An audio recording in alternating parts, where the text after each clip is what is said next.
internet's most sophisticated wrestling podcast, discussing the weekly aspects of it all, right here on The Bald Monkeys Wrestling Podcast.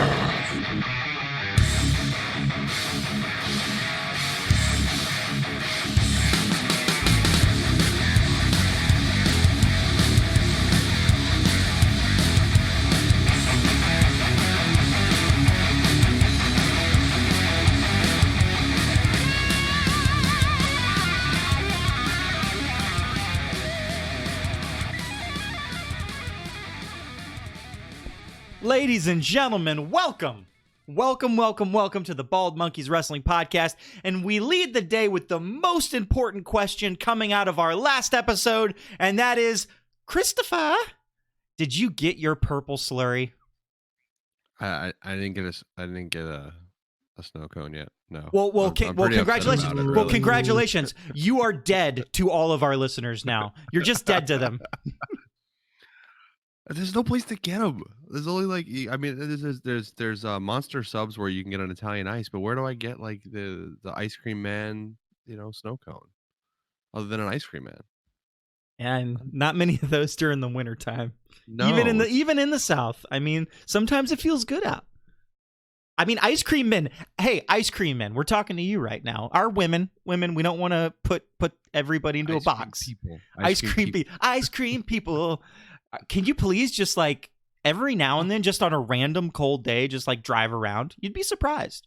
Fat guys will come running from anywhere to get some ice cream. I'm a fat guy. Well, yes. Dude, there is always a line at my local Dairy Queen in the winter. So I mean, and I'm in central PA, and it was a little cold today, but I bet you there were people lined up to get stuff at Dairy Queen, stuff at Rita's, because they're still open here. I bet you if Vince McMahon worked at a Dairy Queen during the wintertime, every single time he handed somebody a blizzard, he would make some type of weird pun about a blizzard in wintertime or something like that. You know why? Because they do this all the time. I just watched NXT with two of my friends. I always watch it on Thursday, so we're recording right now. It's Thursday night. Just got finished watching NXT to play a little bit of catch up, and they did the thing that I was screaming about with Liv Morgan. They did it with Rhea Ripley this week, and it wasn't that they specifically took something about her character and punned it in there, but like they just do that with everybody in these backstage interviews. It's like, why are we doing this? I just don't get it. It's like it's become as it happens all the time, kind of like the Rowan Jobber stuff. Like it's just like after a while, it's like we're sick of jobbers. We're sick of the way that you're writing this dialogue. I don't know. I think I'm giving up a little bit, boys. Giving up. That's not good. I know. That's a bad step. It's a step in the wrong direction. I mean, there was good this week, wasn't there? There was great. There was good. I'm not even saying there wasn't good. Just that the bad is weighing on you. Yes, the bad is weighing. And hey, guess what? And I'm gonna spread the hate around. All right. And this is what I'm gonna say today because I watched AEW last night, and I'm gonna make everybody take a drink right now because AEW production.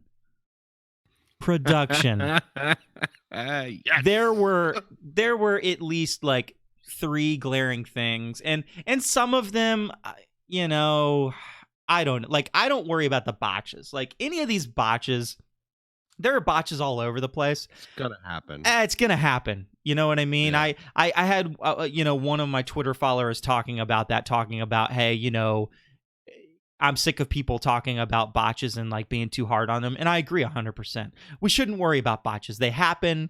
It's funny to joke about certain ones, like especially like Jeff Hardy, Jinder Mahal. Like, oh yeah, those epic botches.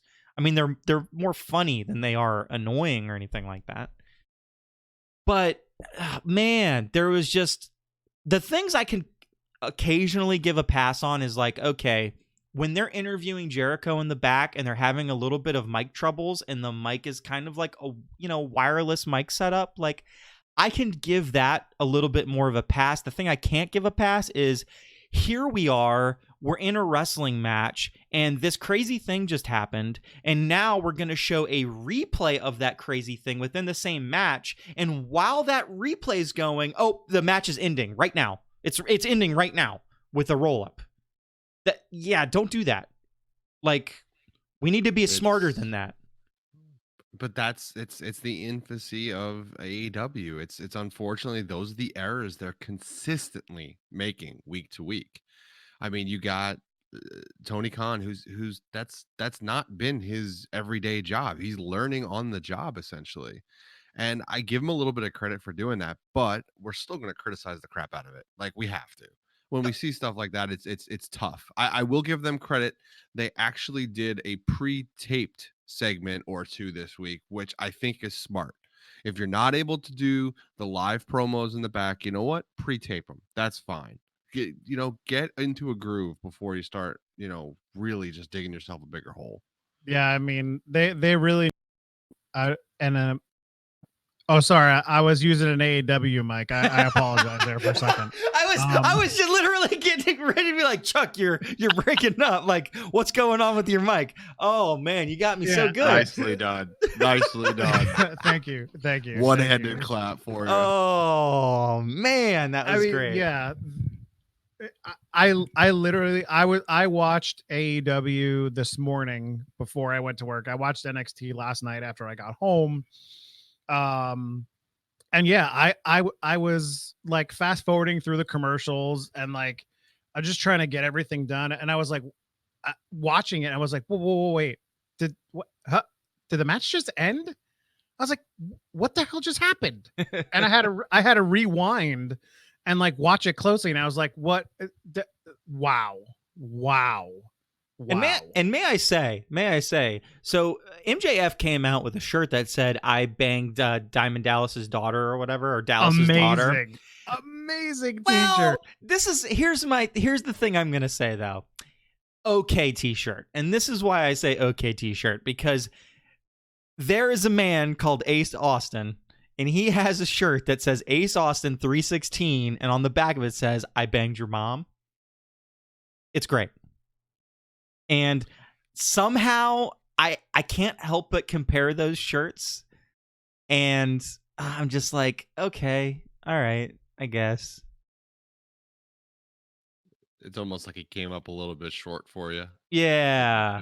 He could have did something more creative with it. I don't know. It was good. He's good, man. How about DDP? How about DDP coming off the top rope to the outside? Dude, he did a couple things. I was like, whoa. Was he 60 and I was that yoga must really work. 60, 65, 66, somewhere around there. I mean, don't get me wrong, it was a bunch of terrible stuff. match, by the way. Like it wasn't a good match at all. Terrible match. Everybody on Twitter is all up in arms about all the off the top rope jump into a pile of people, which it's getting overused. But when it's DDP and he's 60 something years old and he's jumping off the top rope into people, I say that gets a pass. So Twitterverse, let it go. Well, yeah, I mean, that's no different from the Canadian Destroyer, right? It's just, it's okay. The super kick that is the Canadian Destroyer. So there you go. Super kicks, Canadian Destroyers, and off the top rope jumps into big piles of people.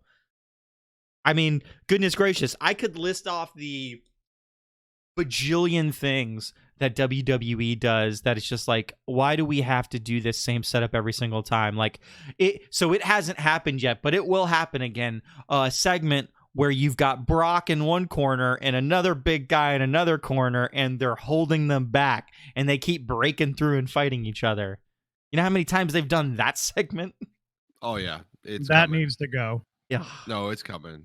That's gonna be your setup after Rumble going into WrestleMania to set up whoever Brock's fighting. If it's McIntyre, imagine the two of them just in street clothes in the corner, being held back by the locker room. Gotta protect the main event at WrestleMania. Yeah, it's coming. Don't worry. Oh, You'll get it again. and spoiler alert for me, man. I'm telling you what, I've been loving Drew McIntyre lately. I mean, he's really won me over like the last 3 episodes or so. And I'm with the crowd, man. I'm like, yeah, let's have Drew McIntyre win the whole damn thing. That sounds, or at the very least, eliminate Brock Lesnar. Yeah, unfortunately, Cain Velasquez has just announced that he's actually going to be in the Royal Rumble, so that kind Waste. of makes a lot of sense now. Waste. I had heard a report that there may not be using very many NXT people at all in the Royal Rumble. That is the new report. Yeah, originally That it is was complete and utter bullshit. Yeah, that's I a big don't- boo.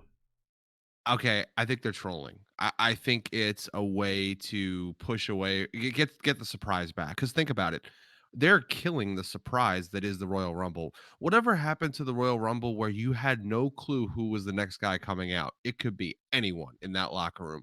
Now they're actually telling you the exact amount of, like, what, 17 people already that are going to be in the Rumble?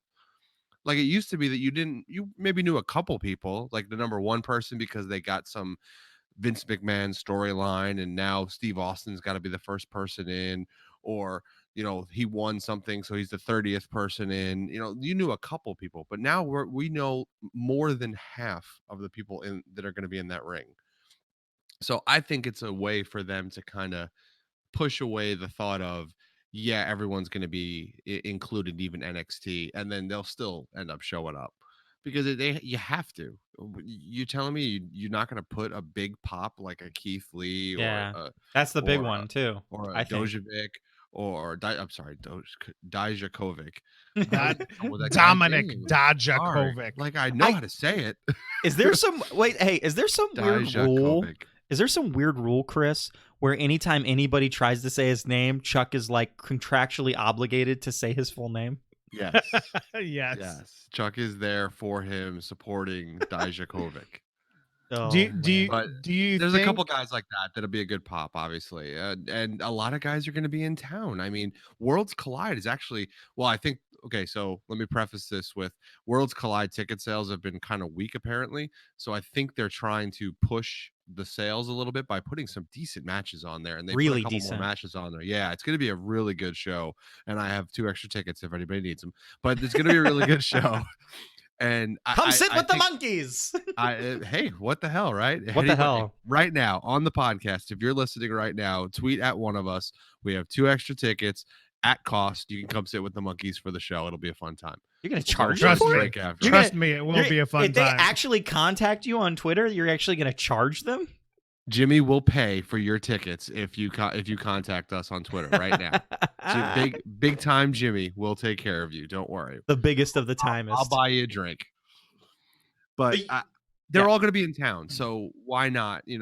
Why not troll us a little bit and be like, oh, they may not be included, but then they're all there. I mean, NXT UK, Walter. I mean, who knows who's going to show up? It's going to be great. Do you think Velveteen comes out for the Rumble? Oh, I hope so. It depends on what they're waiting for. Like, what? So here's a good question to both of you. What's next for Velveteen? I mean, I'm going to go first. The obvious thing would be to go back up against the Undisputed Era, the guys that put him out, right? Yeah. And go back one by one and taking them out. But is that what's next for him? Because we've seen storylines in NXT stop and guys get called up. So is that the direction for him, or is it something else? My problem with the idea of calling him up is he hasn't gotten exposure to the same degree as some of these people. So where you finally have some of the masses starting to watch NXT week to week, you might have Velveteen, if they were to bring him out in the Rumble, it might fall a little bit flat because some of the less seasoned fans are going to be like, well, who's that? Because he was only on NXT for a very short time before he was just gone. Yeah, it's tough. I mean, you could. He doesn't. I mean, he has a little bit with Undisputed Era going on there from what, like 3 weeks to a month ago when that stuff happened, maybe. Oh no, man, it's longer than that. Well, I mean the last When they put him iteration. out, Yeah, they put him the last out. iteration of it. He was supposed to be in some match, and they oh, it was the War Games. It was way before War. It was before War Games. They took him out because essentially we Yeah, were all talking about him because being included on yep, the War Games team. I thought he was going to be on that War Games team. So it's been a little while. So just like you guys said, do you have him come out to go back into that thing while Undisputed Era is like literally? It's like everybody's got beef with them, and they got beef with everybody. So does it make sense to throw another guy into the storyline that was in the storyline a little while ago? Or do you bring him out in the Rumble and start start something with him and somebody else? And I think about it, and it's like, yeah, you could have him go up against, but now it's like it's the whole thing. Well, what show is he going to go on? Is he going to go on Raw? Is he going to go on SmackDown? And it's like there's just so many guys between Raw and SmackDown, and we talk about it all the time, who don't get utilized or get utilized in the weirdest of ways. And would he just get lost then if he was to go up to Raw and SmackDown? And it's like I would rather have him stay in NXT then, personally. I think an interesting way to push him, actually, in the Rumble would be for him to do his copycat routine.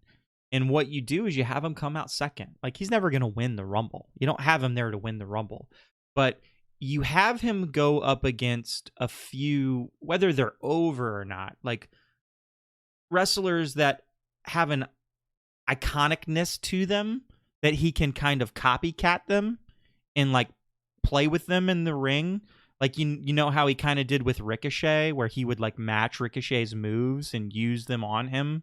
And if you have him come out and go on a little bit of a run for the first couple people that come out, have him knock out the number 1, knock out the number 3, knock out the number 4, and just make like 3 people that are, and he can really interact with them and interact with the crowd.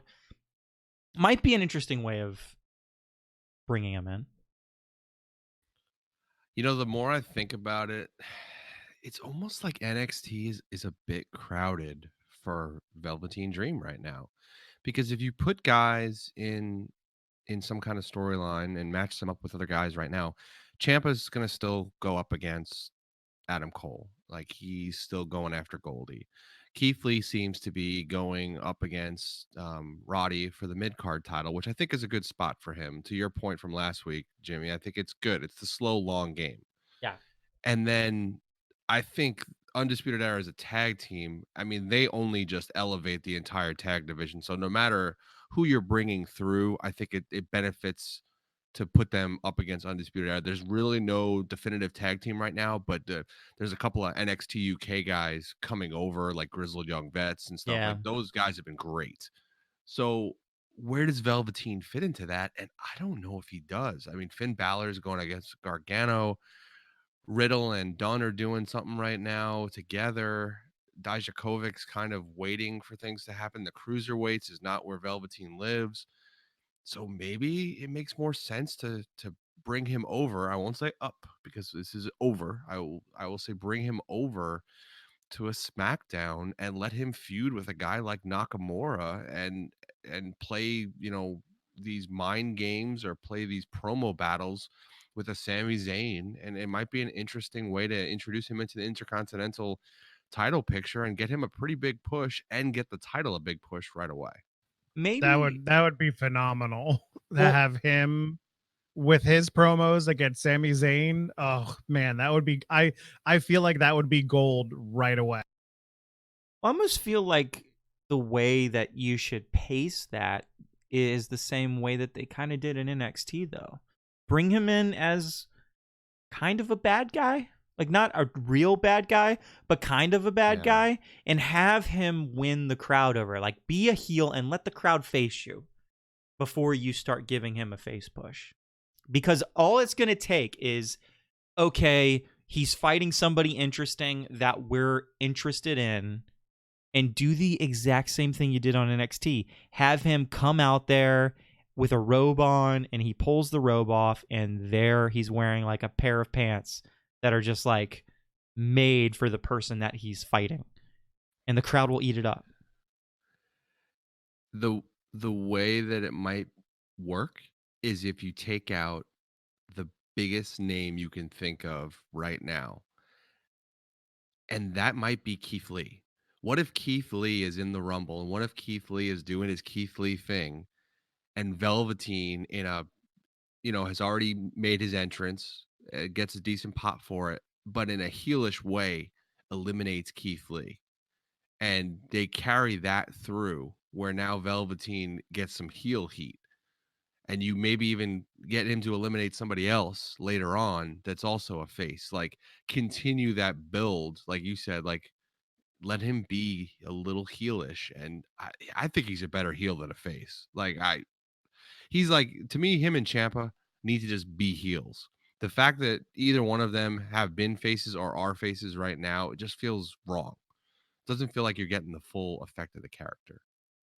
So what you're saying is you would like Velveteen to come out as a baby heel. Said no one ever No except one. for Chuck. Fetch is never knew, happening, You Chuck. knew I was going to mention it. You knew I was going to bring it up. Oh my goodness. He is so bad with this. Don't let him, Twitterverse, do not let him continue to try to pitch this. Shut him down. Hashtag Listen, we've talked baby about this. heel. We've talked about this. There's only 2 times when a baby heel ever existed. One was when Hornswoggle found out that he was a McMahon, because being a McMahon is a heel, and he was a baby heel. See, that's a bad joke, but bad joke for a bad joke. And then, of course, Creamy Kramer, the babiest of heels. He is the baby heel. He is the baby heel. Oh man. Oh, well. Oh well. Hey, you'll figure it out. At some point you're going to come out with the perfect phrase, and we're still going to shoot it down. I know. That's what happens all the time. Oh man. You pulled the really funny Mike joke earlier, though, so I'll give you credit for that. Yeah. Woohoo. You get at least Got one a podcast, Everybody gets right? one, yeah. Everybody gets one. So what did we think about this NXT Women's Battle Royal? Oh man, I love the idea. I love seeing the women showcase in a main event. I love battle royals. I love Royal Rumbles. I didn't like this match at all. I didn't like it. I felt like it was choppy. I felt like there was almost too many people in the ring for too long. The spots were weird. I loved Shayna Baszler being in it. I thought that was a good spot. I loved her getting eliminated by your girl Shotzi Blackheart. God, I love her. Yeah, that was awesome. I think that was a good spot. I mean, there was little moments like that, but honestly, as a whole, I thought it was really, really weak. I thought it was not their best showing, and I think they could have done better. So there was some interesting. Well, I don't really get the Shotzi Shayna thing. I liked it. I don't know. I mean, I'm hoping that it actually doesn't lead to anything. It doesn't need to, right? Because I'm still in the camp that believes, no, Shayna pretty much, she's the only person I think that needs to win the Royal Rumble. She needs to win the Royal Rumble. I think that's the best story that WWE can create. You still got Ronda Rousey out there somewhere. Is she? Yeah, but is she still trying to get pregnant? Is she still these are the questions that if I don't know the answer to, ignore it. Right, ignore that. Ignore that fact and just assume if everybody is available, who are the best people to win the Royal Rumble? Ronda Rousey. I agree with you. It's Shayna Baszler, but I agree. I would say Ronda Rousey's also. Yeah, if Ronda Rousey is 1A, available, 1B. if Ronda Rousey is available, then that makes kind of sense from the long term, right? The being a super long story that hasn't been talked about at all for the longest time.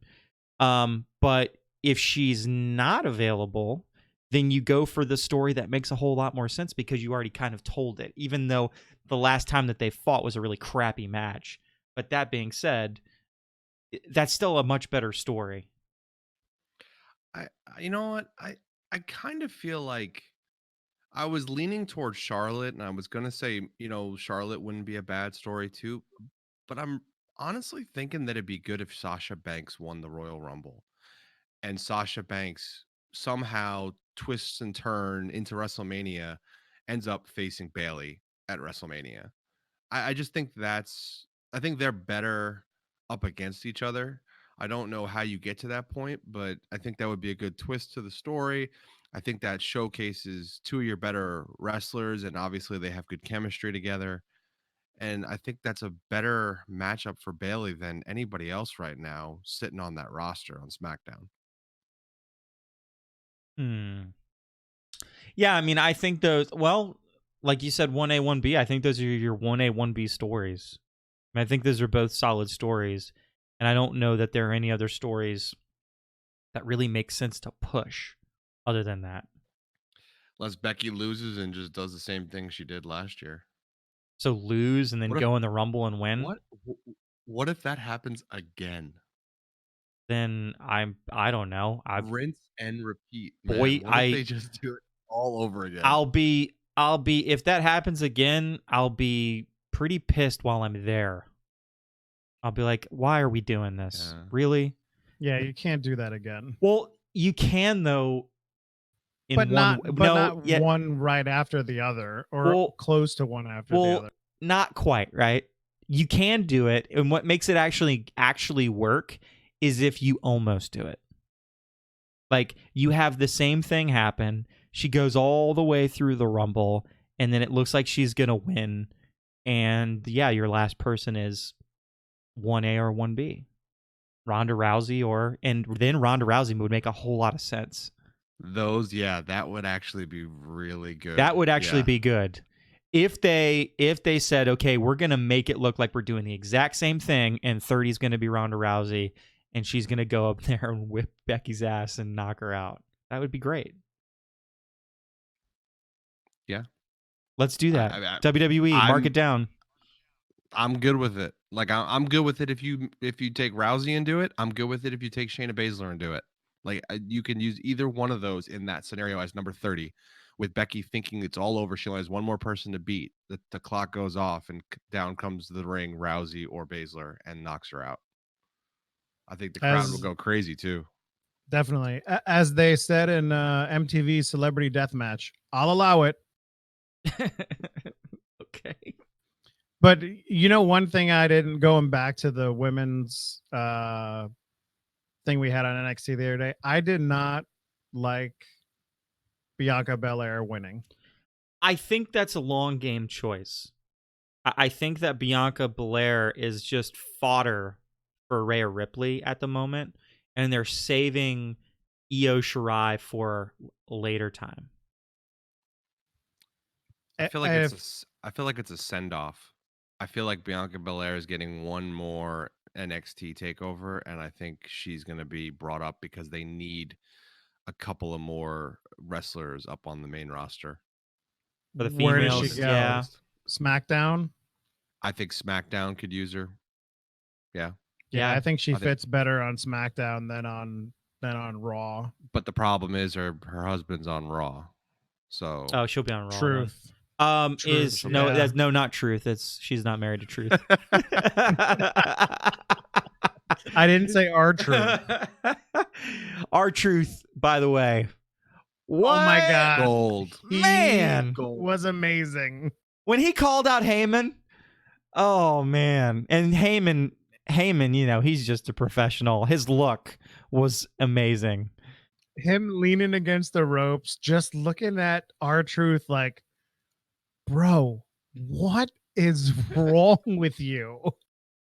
Even Lesnar laughing at him was just great and added to the whole dynamic. It was actually really well done. Like, it was a great, opening, and I enjoyed the heck out of it. Anything with R-Truth is great.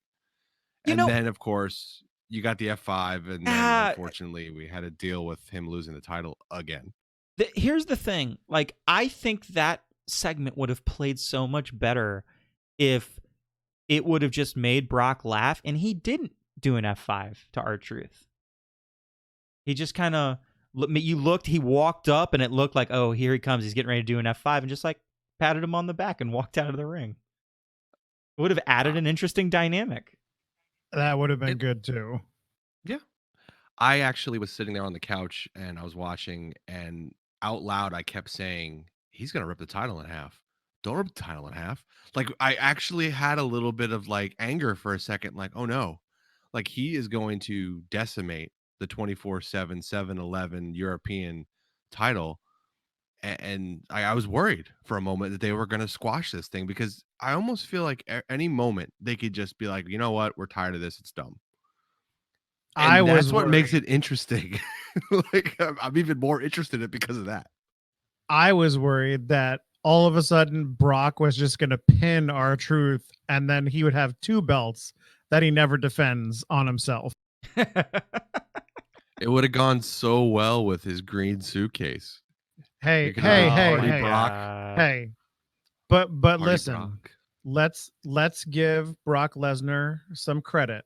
We've had 2 Raws in 2020, and he has actually been at both of them. So Yep. kudos to you, Mr. Lesnar. He's got about 8 appearances left for the year, and he's used 2 of them in the first 2 Raws. I tweeted it out. I said he has now fulfilled his contractual agreements for the year of 2020.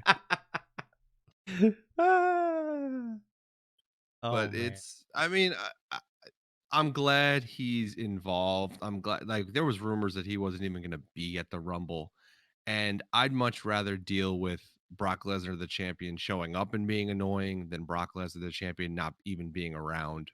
Like, either don't be the champion and don't be around, or be the champion and at least be around. I don't mind hating him. Like, that's the thing. Like, I don't mind hating a wrestler because that's what I'm supposed to do. I'm supposed to hate wrestlers sometimes. That's why Chuck hates Baron Corbin.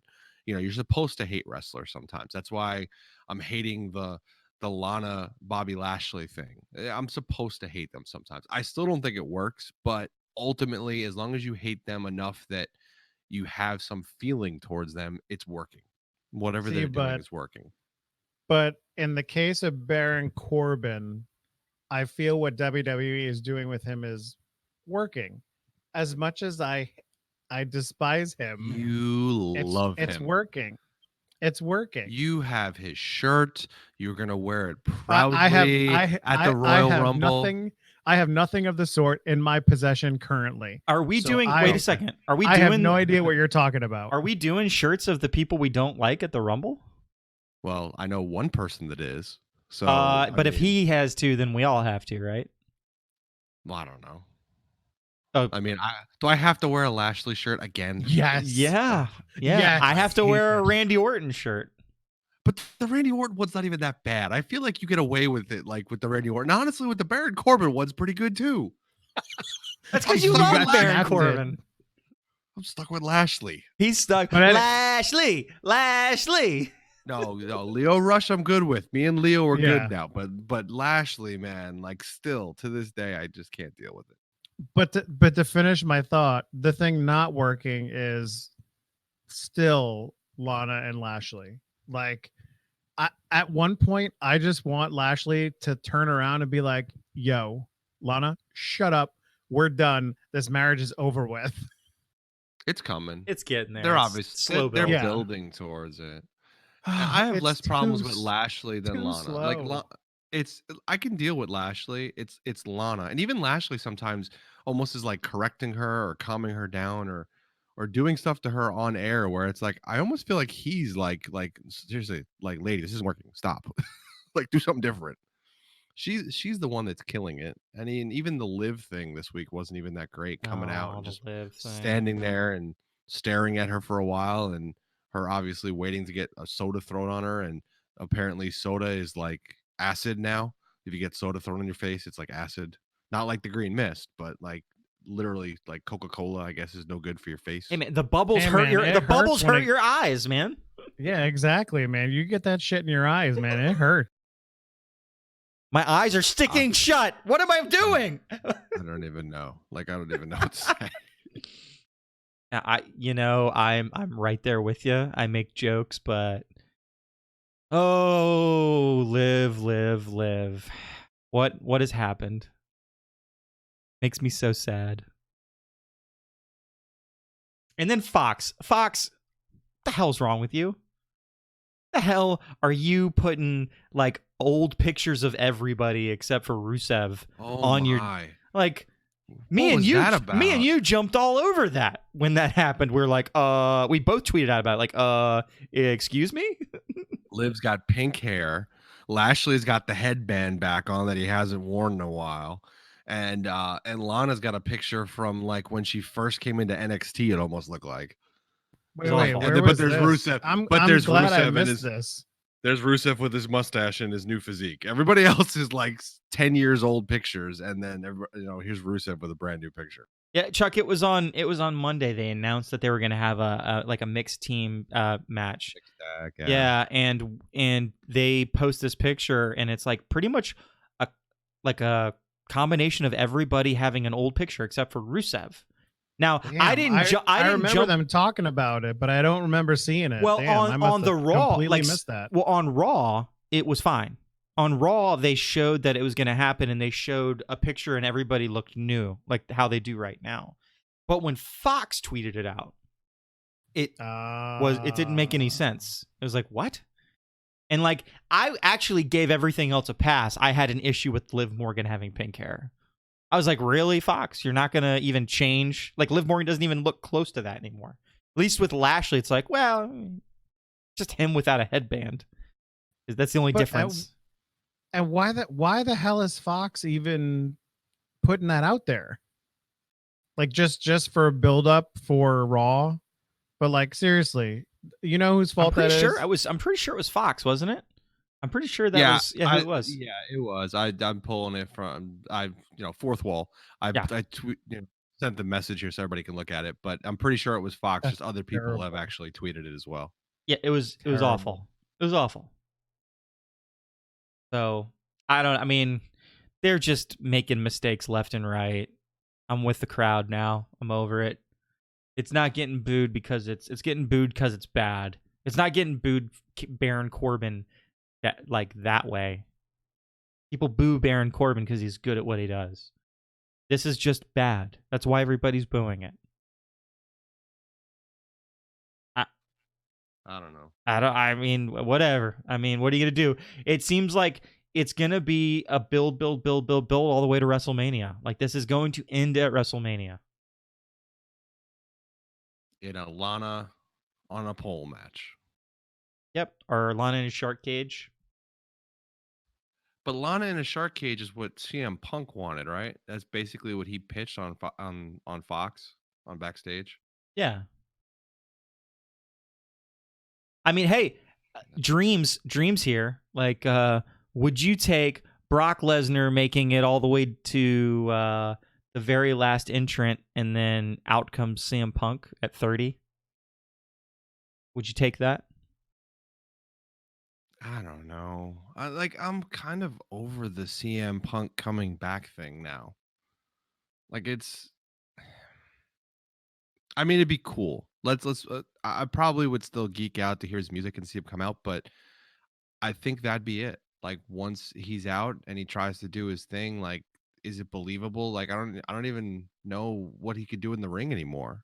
When's the last time he wrestled a match, like a full match? Been a while. Like it's like we continue to harp on stuff, and I was gonna go back with your Liv Morgan complaint, and it's like we assume people are gonna be amazing. Like we assumed Liv, whatever character she was coming back as, was gonna be great. She was gonna be great on the mic. We assumed CM Punk, if he ever came back, would be the old CM Punk. He'd be great. It's not gonna be that way, right? Like, yeah, probably not. I mean, see, so the reason, and I'm gonna put words in your mouth and speak for you a little bit here with Liv Morgan, because I feel like we were on the same page with her. The reason we liked her so much didn't even have anything to do with her character. It was that one of the reasons that we like certain wrestlers, we like wrestlers that take good bumps and make themselves and other wrestlers look good. And Liv became a master at it. I mean, she was really good at it. And so when she left, it was like, well, this sucks that she's leaving, But you know, if she comes back with a halfway decent character, she's already got kind of the wrestling thing taken care of, especially within the women's division, because there's enough people that aren't good in the women's division that it immediately launches her, you know, if they give her a little bit of a push, launches her halfway up the women's roster, and then it's just like, okay, go have good matches, and the fans hopefully will pull you the rest of the way. But it just she hasn't even gotten in the ring yet, and it's like, you know, they kept the Street Profits out of the ring in the beginning so people could recognize them and know who they were and build the characters, and it obviously worked because they cut great promos. They're just fun guys. I don't think you're getting that same effect with Liv Morgan right now. If Because you're they keeping her rushed out of her the ring, out. Yeah. yeah, I feel like it was yeah, right. It's rushed. Well, It's and, rushed. It's a terrible storyline for her to be in. I mean, it's blah. She is way better than what WWE is giving her currently. my big issue is going to be if they win like a mixed tag match and then her and Rusev start making out in the middle of the ring, I give up. Ugh, I give up. please no. That'd be bad. That'd be Yeah. worse than bad. That'd be bad. So, what about a story that's I think really working well, and we've had some amazing matches, 3 amazing matches so far. Ooh. What's that? What's that? Oh, would it be Aleister Black and Buddy Murphy? Oh man, those two in the ring are it's amazing. Like they just put on such good matches. It's something to look forward to each week. They've been stealing the show every night that they have a match, and I don't think it was any different on Monday. They had another just Great amazing match with a bunch of spots that we hadn't seen before. A couple things we've seen before, but then new stuff as well. They're always mixing in something different. And it ends, and Alistair's got 3 up on Buddy Murphy, and Buddy Murphy is just distraught. And I really thought he was going to win on Monday. I really thought Yeah. Buddy Murphy was going to pull that one out. But it's And all for the story. It's all for and the it's story, and all they're for doing the great. story. That's great. And it was so good. And he sat out there, and you didn't even realize he was out there. And then Caruso comes out to interview him. He's like, "Not now, not now." And like, oh man. And you're like, what is this building towards? And you assume he's gone, right? You assume he's gone by the main event. No, he's still sitting there. And at some point, Rollins gets thrown out of the ring and looks at Murphy and go, you know, and in this like sense of, you know, that I need help. Help us. Help us. I was like, oh my God, this is the greatest story ever. How did they even think of this? This is perfect. Buddy Murphy just gets propelled, and he won the entire night because yeah, he lost the match, but he had a great match, and he got thrown into the top storyline on Raw. Buddy Murphy is skyrocketed right now in my mind. And most likely, I think this is leading towards Buddy Murphy coming all the way back and it leading to a great deciding 7th match between these two. But Kevin Owens' flip. That was yeah. Who did you think they let him do that, or do you think he just did it on his own? I feel like that would be something he would do on his own because Yeah. there's no way of consistently doing that safely. Like you lose your footing slightly and you're just gonna face plant. Like it's Well, gonna look terrible. and it was weird. Like it looked like he kind of lost his footing, and he was like, "Okay, when I lose my footing, that's when I push off." And so it looks like he goes up, loses his footing a little bit, and then pushes off hard and flips into it. not the wild. guy you would ever expected to do that on that ramp. Oh my right? God, it Like, was of all incredible. the different guys, like Ricochet maybe could have did something. Like Cedric Alexander, no. Kevin Owens is going to be the guy that goes and runs up the ramp to do a freaking flip. Yeah. It was He needed to borrow Darby Allin's skateboard actually. Definitely one of my favorite spots like that of the, jumping off the entranceway ramp or whatever. Not as good as that old Kurt Angle one from Impact though. That one's still like tops. I like Kurt Angle throwing Shane McMahon through the entrance ramp. That's at the King of the Ring, I think it was. but Oh yeah. it was fun. Like it was fun for Kevin Owens to do that, and we'll segue over to Chuck mentioning Darby Allin, who I think literally doesn't have a bone that isn't broken in his body. Like the way that kid takes bumps, I don't understand how he's able to stand up straight. It's insane the bumps he takes and just keeps getting up. Not a great match by any means with Pac. I don't think there was. I don't know. AEW for me this week was interesting. I There don't know was that match. Pac is the right person for him to be fighting either. Well, like, right? Wouldn't you make the argument that they kind of messed up and it should have been Guevara versus Darby Allin and Pac versus Moxley? Like those pair Yeah. up a little bit better, and I think would both have just a better match. Like it would just make more sense, and I think it'd be more interesting. I get what they were doing in each match, but ultimately, I think they paired those up wrong.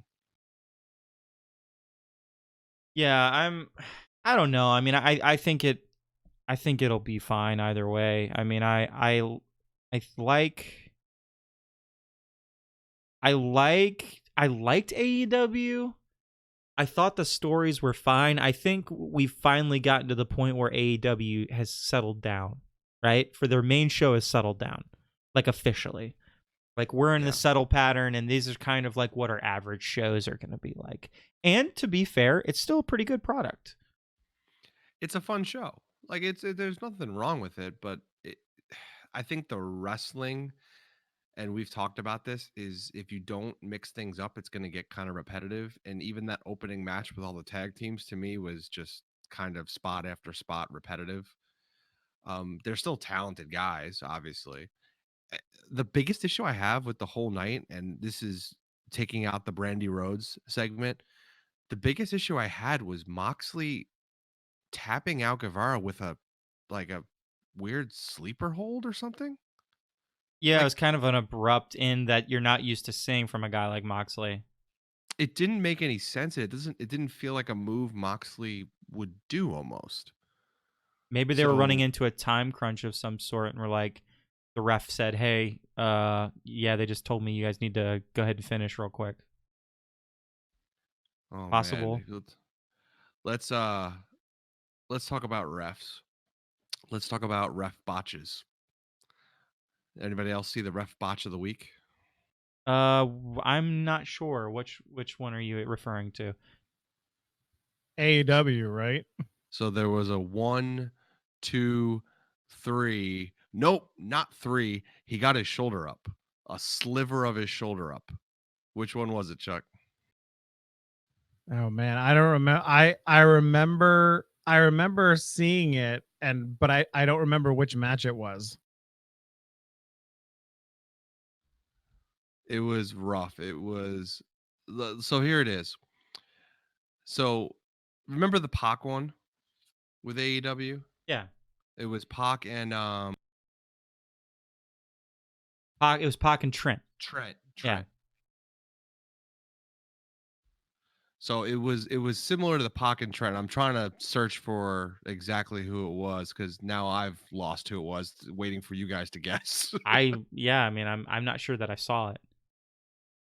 I saw Rick Knox get kicked in the face By who? During that first match of the night. Like he legitimately caught a foot to the face. He was down. Like they did like the big spot where they had 4v4 and they were trying to flip each other over, and then Orange Cassidy comes in and then does a flip or whatever. And I'm fairly certain he like legitimately took like a big heel. Like he went to go fake getting hit by it and he got nailed by it. And he looked like he was hurting. I could be totally wrong about that. Maybe I don't know. Maybe I was drinking last night and I didn't realize it. No I luck? can't believe I can't find this now. No. I swear I saw this. There was a 3 count and it was a really bad botch. And it was like, AEW? There was no way a guy's shoulder went up. Oh, dude, it was Buddy Murphy and Aleister Black. Boom, yeah. I got it. Yeah, it wasn't. It was actually Buddy Murphy and Aleister Black. He hit the Black Mass, and Buddy Murphy's down, and he goes 1, 2, and he doesn't go to the 3, and everyone's like, and they totally screw up protecting the black mass. But you know why we don't remember it? Because they did a really good job covering up, because they basically set up another move where Buddy Murphy's on his knees and takes a black mass on his knees from Aleister Black. So yeah, it was the match that we're talking about how good it was, and I totally forgot there was a ref botch at the end of it. I knew there was a ref botch, but I knew there was a ref botch, and I'm like, wait a second, Yeah. where was it? I don't remember seeing too much of ref. I don't think I saw any real ref botches. My issue with AEW refs is the lack of control I feel like all their refs have all the time. Like, I'm not saying like sometimes you can't lead a ref astray and get control of the match to do something dirty in the match, but it seems like nobody just even listens to the refs in AEW, like at all. To the point where it kind of takes away from it sometimes. It's tough because they're part of the story. They're part of what's being built, and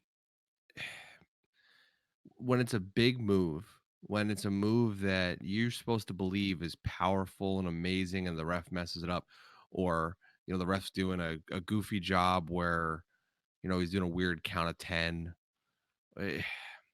They need to play as big a part in the story as the wrestlers do. And when they can't play the story correctly, it's noticeable and it takes away from the story. I mean, you even said it yourself. Like, I think who was it? You or Chuck was the one that was Aubrey is starting to annoy them as far as her Me. like ridiculous faces and stuff. Is you, Chuck? Yeah, that was me. It still happens. She's just, I think, in my opinion, the worst of them all. But like each one of them have their own things where it's like, man, that just really annoys me. Like, dude, why? What is going? Like, it's like, come on, like, just get it together. Like, you don't have to be so dramatic and over the top. Like, It's all everything. refs though. It's really funny because it's all refs because like you think about some of the things that they do where it'll be like every single time they get put into a hold and they're trying to emphasize that they're asking the wrestler, they like shoot their arm out straight towards the wrestler, like almost like demanding an answer from them. And you see it across all the promotions, and it's like, God, can we just take this out of the reffing 101 book and write like, I don't know, do your own take on it? Like, I don't need you to stretch out to them every single time and be like it makes more sense. It's more fun for me if they do that in response to the wrestler going, ask them. Like, then it's kind of cool. But like when you're always just doing it immediately, like I prefer, I don't know, when they're, I don't know, checking out underneath the shoulders and stuff like that. I mean, like I always feel like in AEW, and I think it's like across the board for all their refs, they always make like when it's like a close 3 count, or like they're always pointing right at the timekeeper and the bell and everything over there. Like they make it a point to always point right at them, like to make sure, like no, we're still going here, guys. Just want to make sure. I'm pointing at you, timekeeper, bellkeeper guy, pointing at you. I think WWE does it. They just maybe do it a little less in your face. Oh, they do it. They definitely do it. Where it could also be where because AEW, their bell and like timekeeper is on the opposite side of where WWE's is. Am I right? Well, that is some intricacy that I do not notice. I'm not sure. Yeah, I always, because I feel like they always have the bell table and everything close to where the ramp is, where WWE has it on the other side. Yeah, so I think so the bell typically is you walk down the ramp, and as you get to the stage, if you look to the right, that's where the bell is for AEW. And then if you were to go all the way, same side, all the way to the other end, is where it is for WWE. Yeah. That is an accurate statement. It's always weird to see the AEW refs pointing like the other way. And it's like, but they always emphasize Yes. Yes. No, no, no. No, no, no. Yes. No, no, no. We didn't get it. Yes, we got it. No, we didn't get it. Yes, we got it. No, we didn't get it. They kill me. Anyway, two things that I really liked about AEW this week was I really enjoyed the little Cody promo that we had talking about, the three stipulations that MJF wanted. And I think my favorite line of that whole thing was when he was talking about Wardlow and saying that, we might find out that you should actually be carrying Wardlow's bags and not the other way around. I thought that was great. Well, because I don't know what you guys thought. That's an inevitability, right? I mean, that is the standard wrestling story trope, right? You have a bodyguard, and eventually that bodyguard's going to turn on you. Yeah, and the other thing I loved, and I know we talk about production, drink, but I thoroughly enjoy Sammy Guevara and his little posters in between with the commercials. I mean, they are just hilarious. They're more effective than, like, the one thing that I don't get sometimes with that stuff is when they do the picture in picture and it's really a point when they don't really need to. That's the only thing I'm confused about with the picture in picture. Like, yeah, or when they're doing picture in picture, and I think Chris, you brought this up last week or the week before, but they're doing picture in picture, so you're watching the picture in picture, and then all of a sudden, the picture in picture goes away for like 2 commercials or 3 commercials, Yep. and then you're back to like full screen. It's like, either do the picture in picture and just go back to the wrestling, or don't do the picture in picture, because it's annoying, because I'm watching what's going on and I'm interested in what's going on, and then you just take it away from me. yeah, it's weird. I think it maybe changes from subscriber ship to subscribership, but They do it too much too. I watch this on Sling. I don't know where you guys watch it on. And when I'm watching it on Sling, I don't know that it ever gets rid of the picture to picture. It's usually picture to picture the whole time. That's weird to me. But I guess providers might have different ads, and I don't know. Not sure how that works. Yeah. It goes I mean, away I all know. the time. I always see it go away. It's Yeah, I never a mean, consistently staying on for me. everybody's probably got different commercials, but yeah, it definitely, it's there and then it goes away. So, I mean, I'm watching on Comcast cable. I mean, I don't know what you're watching on, Chris. DirecTV.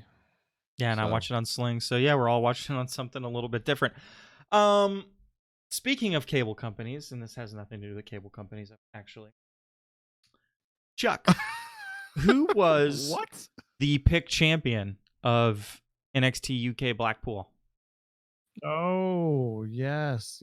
My briefcase with the results are actually downstairs, but I believe it was a tie between myself for the 3rd time in a row and Steven this time. And as we must all say, like last time, when we have a champion, and if they tie, they remain champion.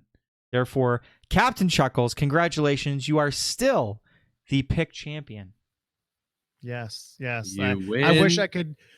Nothing. Again. I wish I could cue up my music, but we'll save that for another time. But yes, I am 3 times in a row, and thank you all for coming. What'd you guys think of Blackpool? I thought the Tyler Bate and what's his name? Devlin.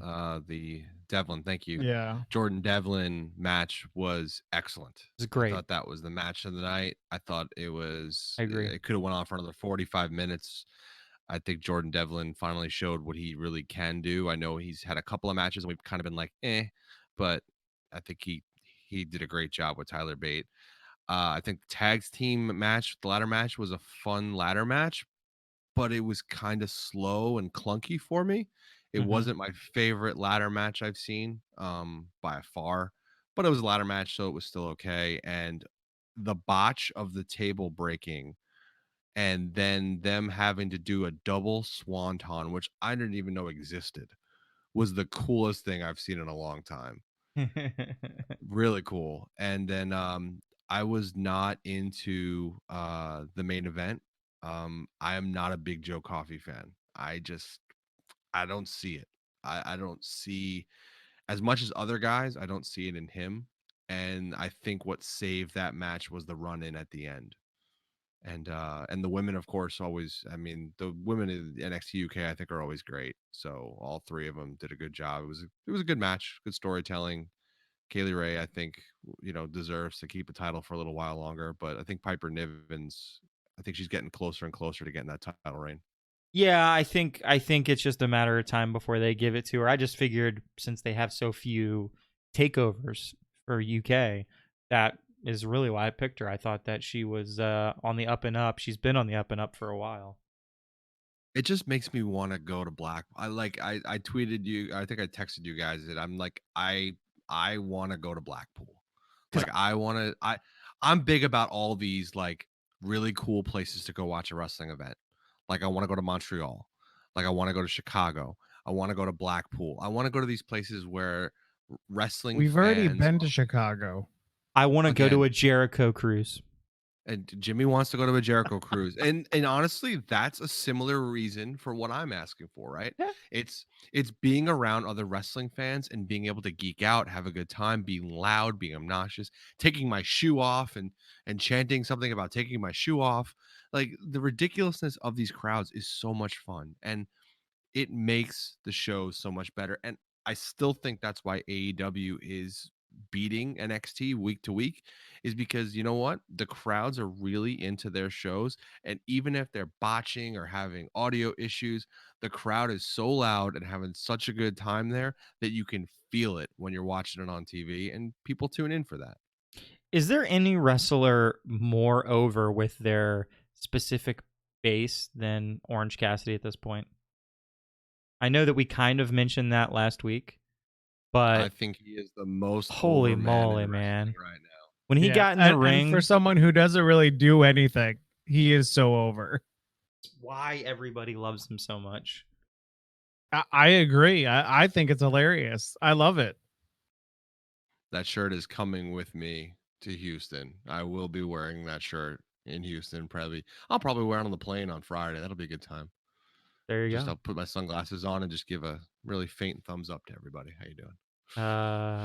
You have to keep the thumb at like a 35-degree angle. Oh no, it rests very quietly on the rest of the fingers. It doesn't even go up. It just rests there.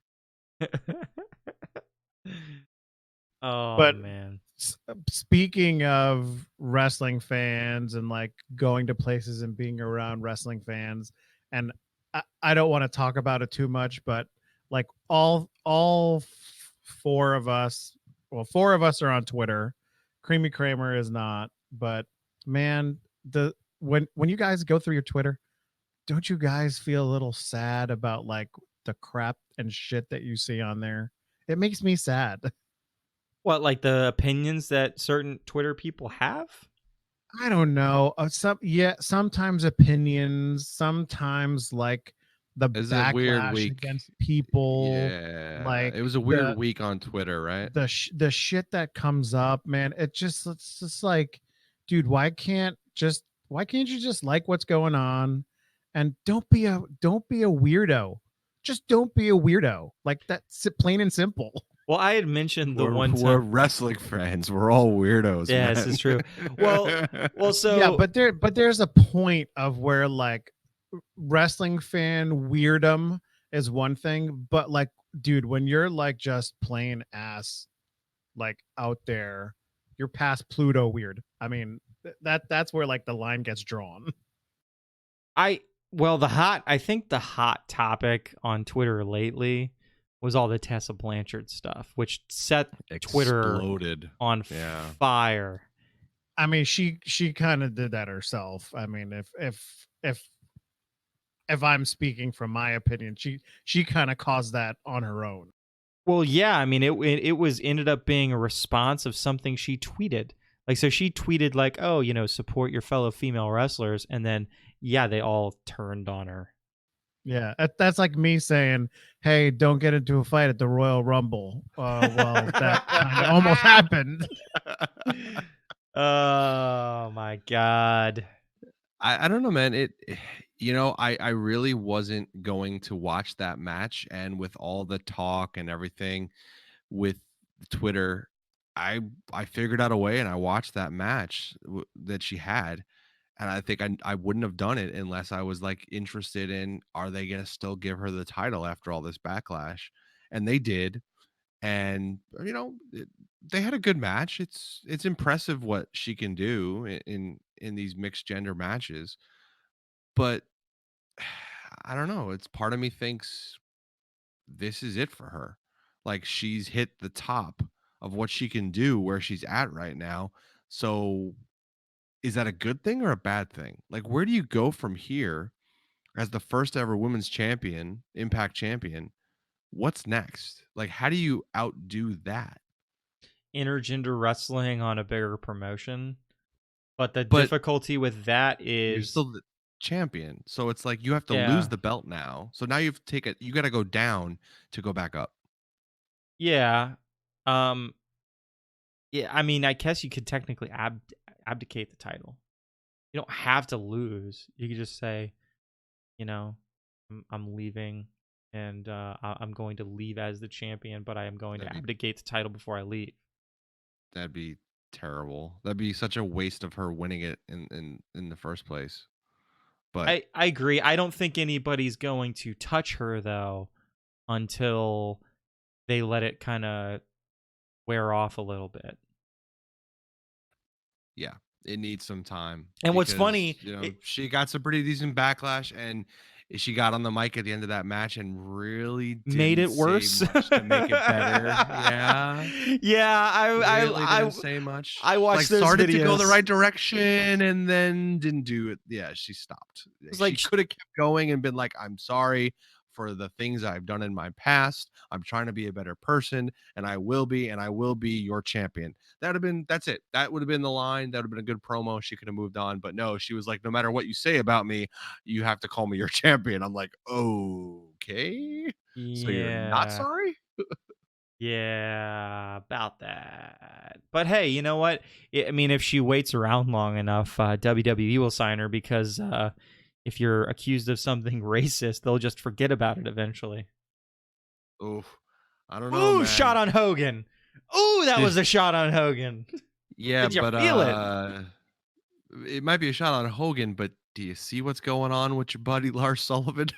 Oh God, Lars have Sullivan. have have you noticed what's going on over there? He doesn't even That exist guy's anymore. that guy's disappeared from the world. He's gone. Oh yeah.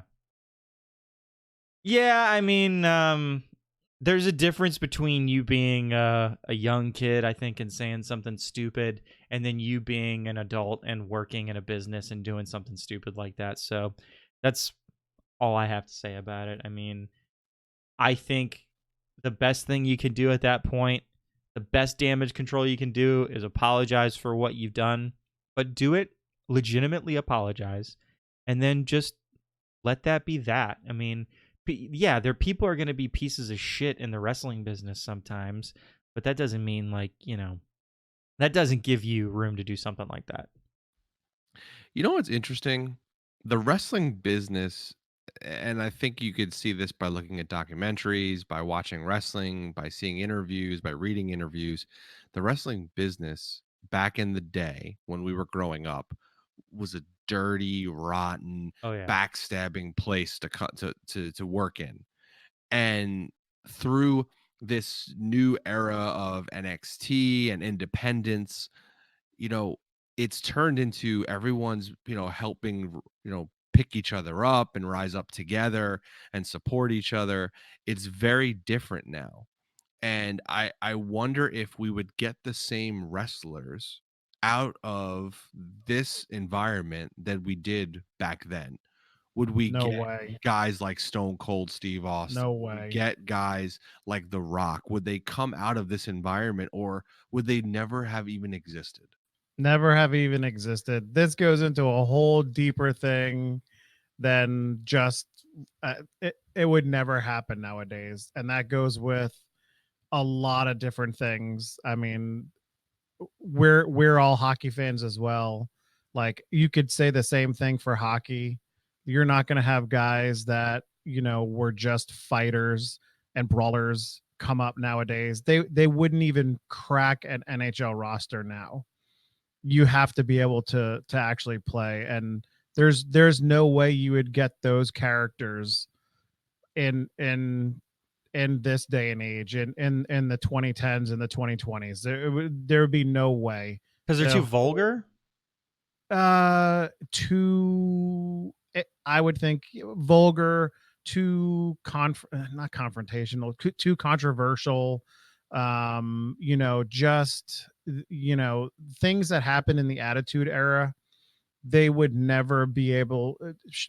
People would be flipping their shit more than they flip their shit now about stuff that's not even bad. Doesn't MJF kind of push it though all the time? He does. I mean, he definitely does. I mean, he is right on that line, but he might be the only one. I mean, I don't know how you guys feel, but that goes into a whole nother, what I like to term, and I've said it before, like with other friends, but it turns into the P-ification of America, and you can fill in the asterisks there. But yeah, you would never get a Stone Cold or a Rock or anything like that nowadays. MJF is probably going to be the most quote unquote, vulgar or, stepping over the line kind of guy. And he's not even that bad. Pacification. That was the word, ladies and gentlemen. Pacification. Yeah, Pacifier. exactly. Yes, pacifier. I agree, actually, a lot. My one thing, and I think this is what makes me enjoy MJF so much, and a guy like Ace Austin and Impact and Joey Ryan, is that there's this weird thing where you feel like everything in wrestling needs to be like it needs to be, I don't know, like when, like I think, like, so like the vignette of the year last year, and we never talked about this, for me was Wrestling Court. Did you guys ever see that vignette, the Wrestling Court one with Joey? It was excellent. And Tommy Dreamer, yes. And his speech that he does, it was so true. It was just like, you old timers don't like it because I'm, basically using my private parts as a weapon or whatever. But I just think you guys aren't having fun, and you guys aren't putting fun in wrestling. I think that's one half of it. And another thing is, like, we're so worried about being politically correct that we don't allow wrestling to satire critiques of, or to be a critique of the world around us, right? Like, so I think would be interesting if, like, okay, we're not interested in you as a person if you're racist. Yeah, you're going to get politically, you're like shunned for that from people's personal politics standpoint. The crowd's going to be against you no matter what. But when you do stuff like that as a wrestling character, I actually think that that's more interesting, and that's something that maybe they should push a little bit more. There should be a sexist wrestler and a racist wrestler, and there should be wrestlers that, like, one of the things I used to always stick on was the women's wrestlers. No, James, we can't do that. The women's wrestling was always the big one for me, because they were always like, oh, well, we don't like, the name diva, and they're female athletes. And I've seen from time to time women wrestlers go, I want to be considered a diva, because that's the type of character and wrestler that I like to be. And that's the true empowerment part. It's not the, hey, oh, we're all being looked as a sex symbol and that's all we are in wrestling. Yeah, no, that's bad.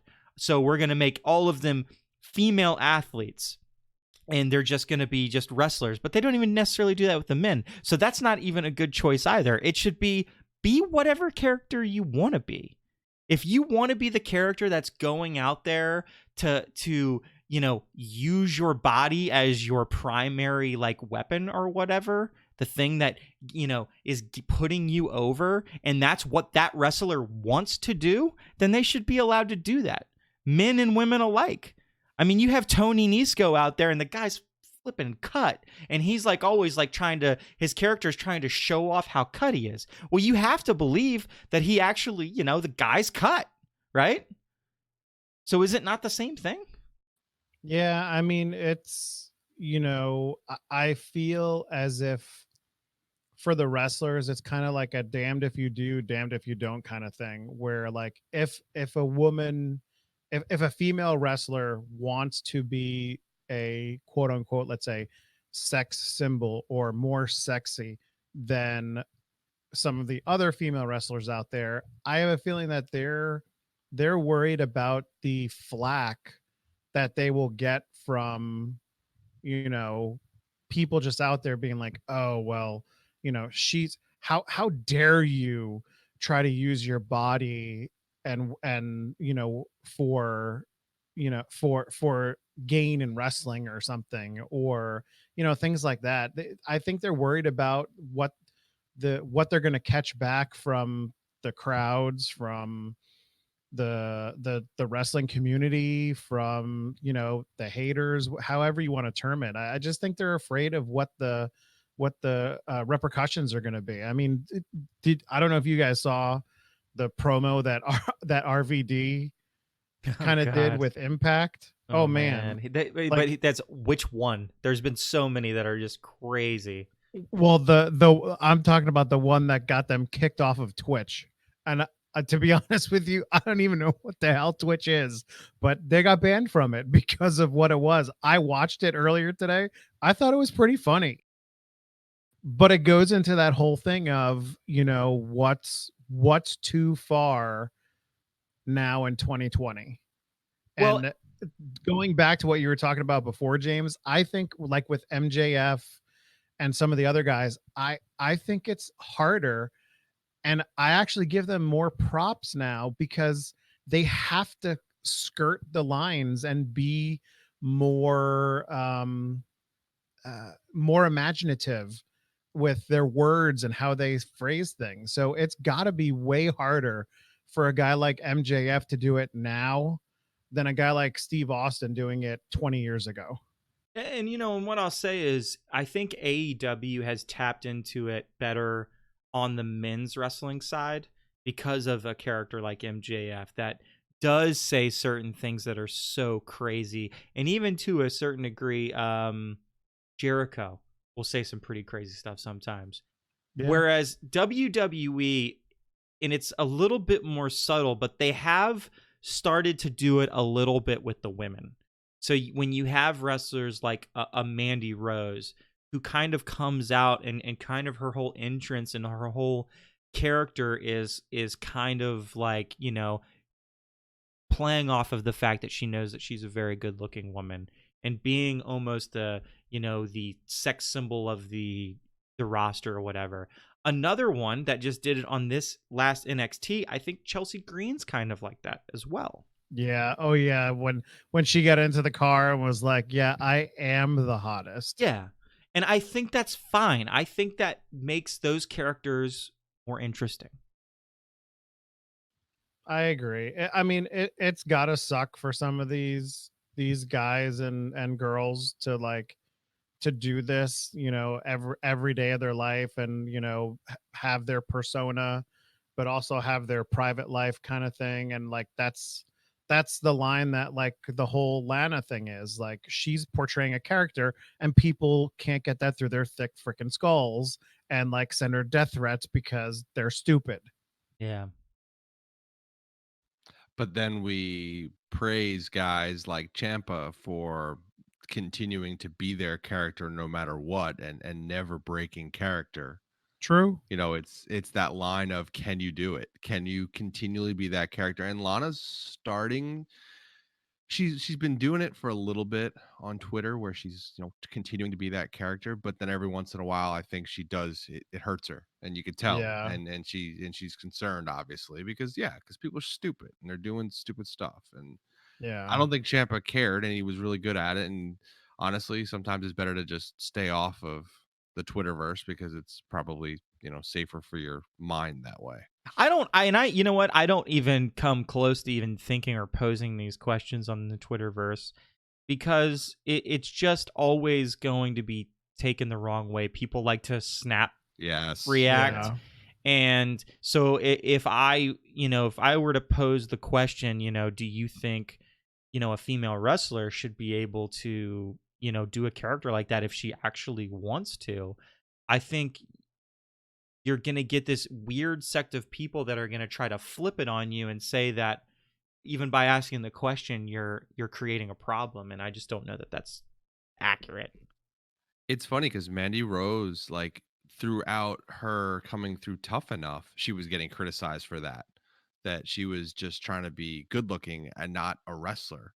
But ultimately, she, you know, she owns who she is. You can be She's both. getting better as a wrestler every year, and I potentially think she could be really good. I mean, there's no problem with giving people time. Yeah. Yeah. So it's just interesting because we see it, and, you know, again, these are people's jobs. This is your job to be a Yeah. wrestler, which is totally cool. Yeah. And It's what we have to crazy. remember also is that, you know what, people, this is entertainment. You want to be entertained, like, and some people like it vanilla, and some people like it, a little bit more, in your I face thought you were and gonna say raunchy. chocolate. No, I wasn't gonna go there. But that's all it is. It's just entertainment. Like, let them do what they're there to do. And you want to know what? You're going to like it. You're going to like some of the stuff. You're going to love some of the stuff. You're going to hate some of the stuff. You're going to despise some of the stuff. Just enjoy it. Like we always say, like, we just enjoy all the wrestling that's out there.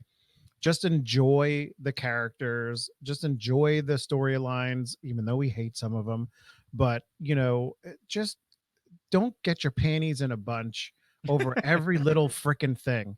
And I'm not saying panties as like a girl's thing, but guys, don't get your panties in a bunch. I mean, geez. Guys Let out it there who go. are wearing panties right now. Kramer. Kramer. Baby heel. Yeah, and I that's what I think one of the main things, and then now minus Tessa Blanchard from this, because I'm not she's not doing promos where she does things that are pushing the edge. She's playing a pretty straight laced character to a certain extent. But it would work really well if she started doing that. Well, if it's true, I would say no, actually. I think that's bad, right? But no, she's come out and said she hasn't done it. She's come out and said, I've never used that word. Yeah, she's come out and said she hasn't done it. So but why not play into it? Just go for it. Yeah. Yeah, I mean, that's interesting. Like, I had mentioned the whole Ace Austin 316 I banged your mom thing. Like, some of the promos that guy has done in the storylines that guy has been in are just absolutely wild. And they are really pushing the edge. And I love how, like, Impact does this stuff, and it's like, what do you want us to apologize for? I can appreciate that, because, again, is it the straight-laced, good, happy stories that all the people in the world are reading all the time and thinking, oh, this is great news? Or is it kind of the dirty, crazy stories that they read all the time and go, oh my gosh, this is crazy? And that's entertainment. That's the for as straight-laced as we try to make ourselves look as a country, we like the dirt. So why can't wrestling have the dirt in it? I'm not saying it needs to be totally dirty, but you need some dirt in there. Do you think nowadays that we would, if DX did not exist when it came up, do you think that we would have a faction like DX now, or like the Nation of Domination, or the Corporate Ministry, like all those things that they did back in, the Attitude Era. Do you think any of those things would even formulate nowadays? Well, a lot of that was brought on from competition, though, right? To an extent. Yeah. So Yeah. I don't know. I think we live in an interesting time where maybe we'll see it again to a certain extent. Because competition, pushes,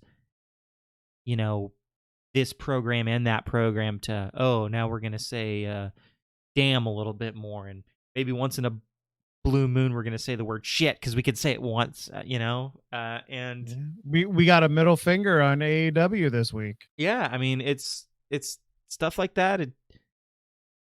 It's happening more and more across, and as the competition happens between the two brands. And hey, what we didn't even talk about? We didn't talk about the fact that AEW had kind of a big win this week in regards to them getting their things extended. Like they got basically their TV contract extended to 2023. And yeah, that's huge. And they're going to have a second show, it sounds like. And on top of all of that, they signed Taz to a deal to be an announcer, I guess. It's like win, win, win. I mean, all of it's great news for them. Yeah, most definitely. I mean, now how are they going to utilize Taz? Are they going like are one of those guys going away? Because I mean, they already have a jam-packed announcing team. If they literally have a second show, I think it'll be 2 and 2. So it's like what 2 with what 2. Yeah, and is it and then what are they going to do for a second show? Like, I mean, they kind of Dark. already have a second show. Yeah, with Dark. So are they just going to put that on TV then? Yeah, Maybe. repackage it. Yeah, repackage that, and that's your second show. That's the easy thing. Yeah. And dude, I'm so ecstatic that they signed Taz.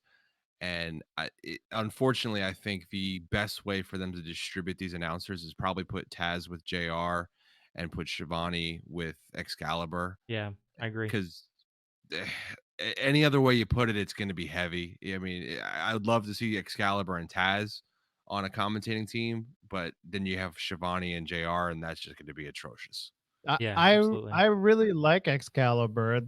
There was a couple of points in time where they had the cameras on them this week, and Excalibur's talking, and Tony Schiavone looks like he's looking into the future, and JR's standing there like, I got to read my paper in a minute. Like I was like, wow, don't ever put the camera on these guys, please. They should have let Shivani they let him wear. They all wore like beachy shirts or whatever. It'd have been hilarious if he was wearing like the same exact shirt he wore back in the day of WCW. That would have been awesome. That would have been amazing. Like that, they should have trolled. They still got a shot because they have another week of this, right? Or is it 3 weeks total? It's a few weeks in a row, right? It's 2 or 3. It's definitely Bash on the Beach next week as well. What I want to know is, when is the WWE cruise?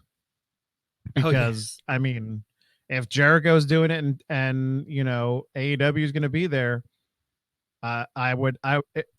it's got to happen at some point in time. WWE. Well, the Jericho cruise has been going on for so long, but yeah, this is probably. I mean, the last one they had a lot of those people on it having matches and stuff like that. But this is, I think, the first time that it's a really, really big deal because they're going to have those matches on AEW. So I think that's a pretty cool dynamic. I look forward to seeing. I'm sure that after I see it, I'm going to be like, oh my God, guys, we have to go on this cruise next year.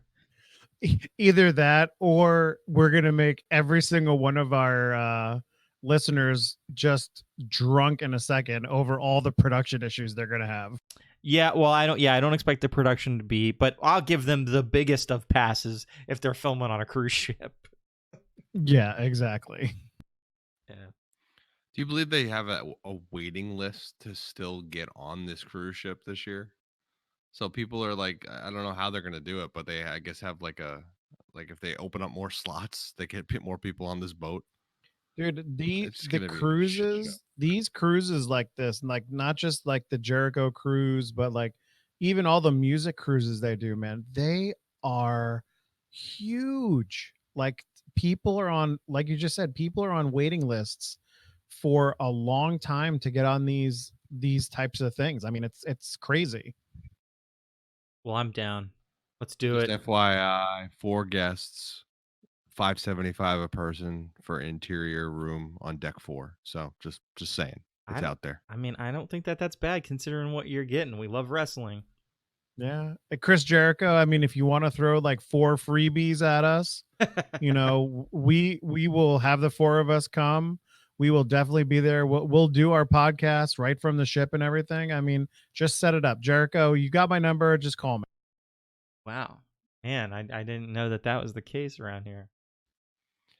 So this is a leading question, but how many men versus women do you think are on this cruise?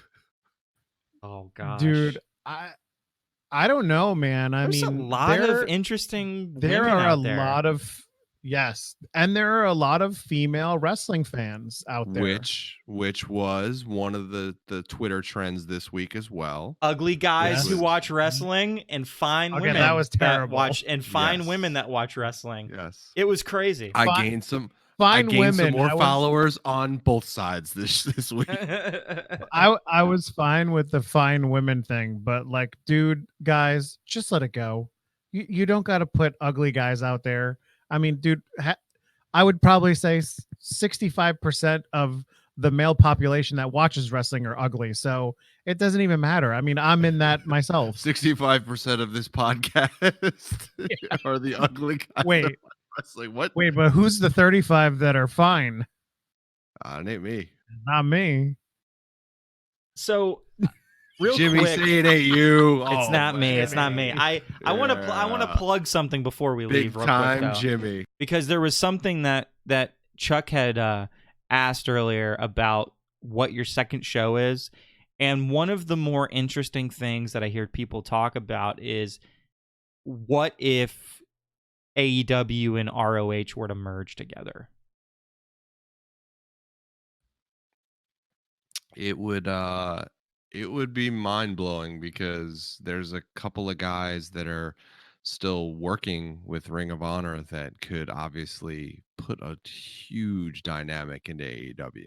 Yeah. So, but is that benefiting AEW or is it benefiting Ring of Honor? I think it I guess that would be benefits. my question. I think it benefits both of them. It definitely benefits Ring of Honor, who has been on kind of shaky grounds of late. And the thing that maybe gives this rumor a little bit of wheels is the fact that Marty re-signed with them and he became like their head booker. And so some people Yeah, I are saw like, that.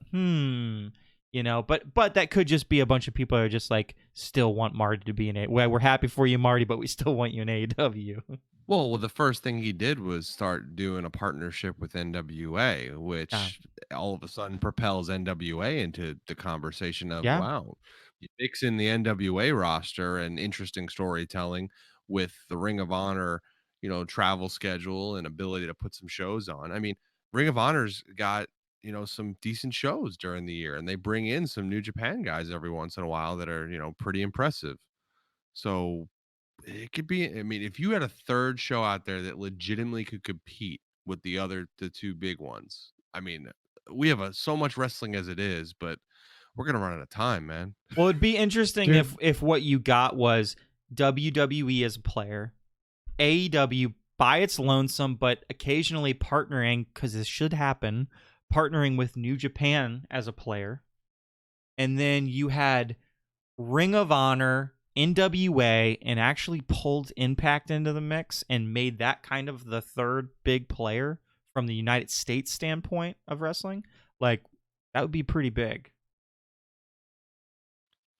It's a good time to be a wrestling fan. It is. That's all I keep saying. And that's and Ring of Honor is, I mean, as much as they're starting to falter a little bit and have had some trouble here with Marty now, a big part of that show, and them announcing that, they're getting Will Ospreay for one of their big shows later this year. I Big, mean, Yeah, I big, saw big. that. come on, man. Like, you don't think I'm going to try to figure out a way to go see Will Ospreay in the States if he's close by?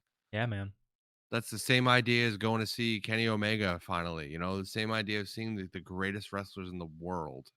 If you're close enough, you're going.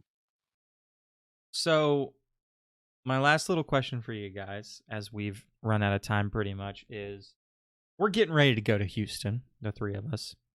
Tell me something Yeah. you definitely do not want to see in Houston. I do not want to see anything that has to do with Lana and Bobby Lashley at the Rumble at all. Nothing. That's not happening though. Yeah, I mean that you're already screwed. How I about know. you, Chris? I would not like to see Cain Velasquez. I know he's kind of announced. I had a pick between him and Tyson Fury. I think I'm safe with Tyson Fury, but I really just didn't want to see Cain Velasquez. I still hope that there's some way that he's just not in it, but I don't think it's necessary. I don't like the storyline. I think it's done, over with. We botched the whole thing with the stupid match with him and Lesnar. Let's just move on and let Cain go work with somebody else. And the only thing I really don't want to see in Houston is any ending to the men's Royal Rumble match that just seems a little bit too predictable during the course of the Royal Rumble match.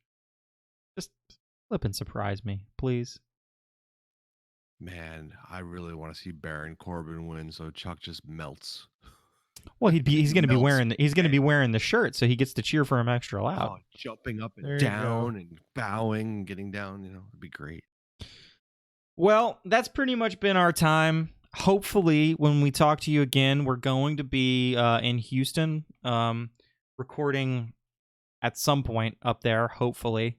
Again, don't hold me to it, but hopefully we'll make it happen. We'll figure it out. We'll figure out a way. It might not be good quality, but we'll figure it out.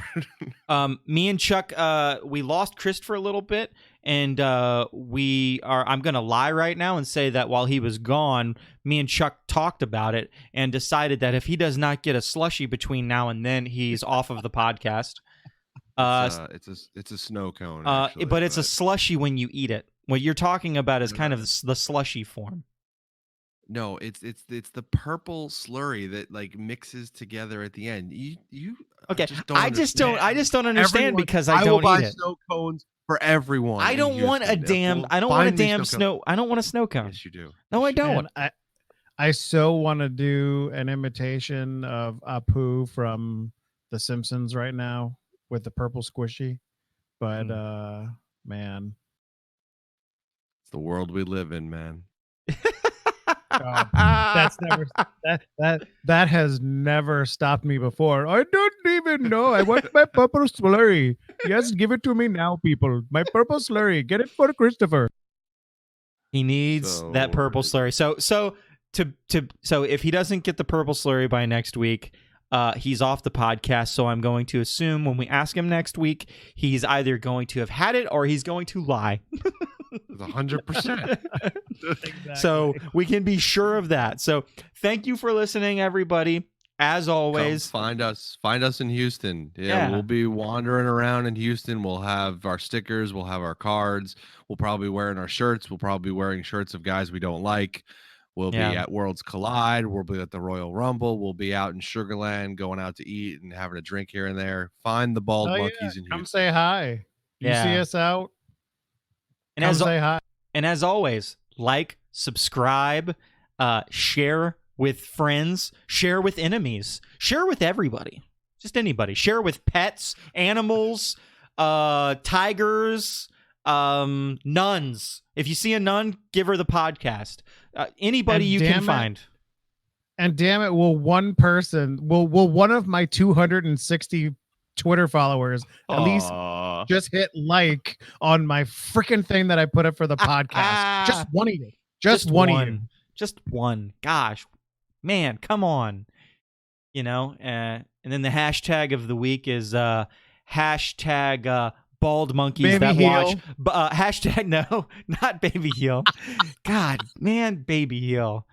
Okay, so episode name, spoiler, if you actually didn't read it before you got all the way to the end. This time I'm going to start doing the episode names, by the way. I did it last time. I like it. The episode name, if you made it all the way here and you actually didn't read it before you clicked the link, is episode, what are we, episode 42? Episode 42, hashtag baby heel, hashtag bald monkeys that watch wrestling. So There it is. we love you guys. We will, well, no, I don't like my coworkers though, so, but I like you guys, the guys that are listening. I don't know. I'm not friends with them. Wait, were you referring to us as your coworkers and you don't like Would us? you yeah. just sign off already? Like, Yeah. holy Wait, cow. you know what? Why just don't you say sign goodbye. up? Say goodbye, Chris. Goodbye, Chris.